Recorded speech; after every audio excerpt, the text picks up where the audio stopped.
Citizens friends welfare association Shoranur മേഖലാ കമ്മിറ്റിയുടെ നേതൃത്വത്തിൽ നഗരസഭാ ജനപ്രതിനിധികളെ ആദരിച്ചു. നെടുങ്ങോട്ടൂർ പ്രീ മെട്രിക് ഹോസ്റ്റലിൽ വെച്ച് നടന്ന ചടങ്ങിൽ ഷൊർണൂർ നഗരസഭാ ചെയർപേഴ്സണും 32ാം വാർഡ് കൗൺസിലറുമായ അഡ്വക്കേറ്റ് പി നിർമ്മല ഉൾപ്പെടെയുള്ളവർ ആദരവ് ഏറ്റുവാങ്ങി.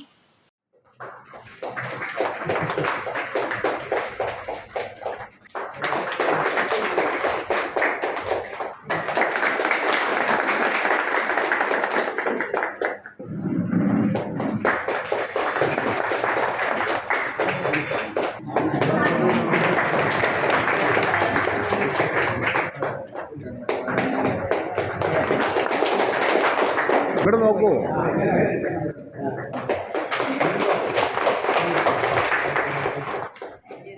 നെടുങ്ങോട്ടൂർ പ്രീ മെട്രിക് ഹോസ്റ്റലിൽ വെച്ച് നടന്ന ചടങ്ങിൽ SCFWA മേഖലാ പ്രസിഡന്റ് MK രാമചന്ദ്രൻ അധ്യക്ഷത വഹിച്ചു.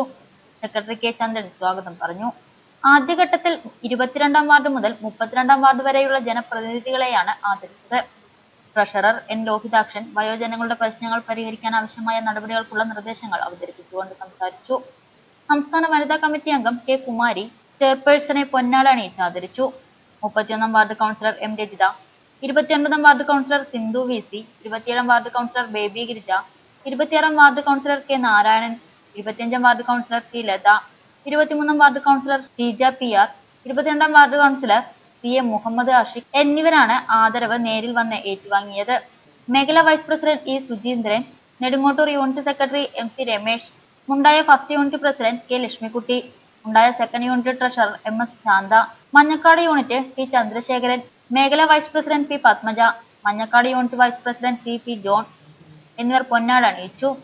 മേഖലാ ഭാരവാഹികൾ KR Mohandas, NR Satheendran, P Sujeendran, K Padmaja, K Gangadharan എന്നിവർ നേതൃത്വം നൽകി. Manjakkad unit vice president CP John നന്ദി പ്രകാശിപ്പിച്ചു. കണക്കിലെടുത്തുകൊണ്ടാണ് ഈ ഭരണസമിതി മുന്നോട്ട് പോവുകയുള്ളൂ. ഇതിന് മഞ്ഞക്കാട് SNDP ഹാളിൽ വെച്ച് സീനിയർ സിറ്റിസന്റെ ഒരു ആദരവ് ഏറ്റുവാങ്ങുകയുണ്ടായി.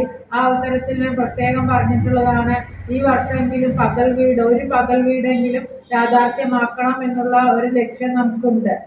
പൊള്ളയായ വാഗ്ദാനങ്ങളൊന്നും ഞങ്ങൾ നൽകില്ല. ഞങ്ങൾക്ക് നല്ല താല്പര്യമുണ്ട്. കാരണം എല്ലാവരും നമ്മുടെ ഈ ഒരു അവസ്ഥയിൽ എത്തിപ്പെടേണ്ടവരാണ്. അല്ലാതെ ഇന്നിരിക്കുന്ന വയസ്സായവര് മാത്രമല്ല വയസ്സായവര്. നാളെ ഓരോരുത്തരും നാളെ വയസ്സാവേണ്ട ആളുകൾ തന്നെയാണ്. വയസ്സായി നമുക്ക് സ്വന്തം നിലയിൽ പ്രവർത്തിക്കാൻ കഴിയാത്തൊരവസ്ഥ വരുമ്പോൾ മാനസികമായും ശാരീരികമായും നമ്മുടെ മനസ്സ് തളർന്നു പോകുന്ന ഒരവസരമാണുള്ളത്.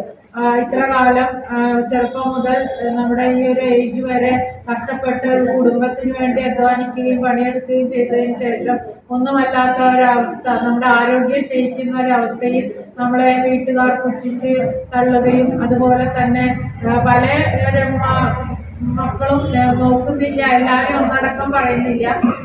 ചില മക്കളൊക്കെ നല്ല രീതിയിൽ അവരുടെ പാരൻസിനെ നല്ല രീതിയിൽ നോക്കുന്നുണ്ട്.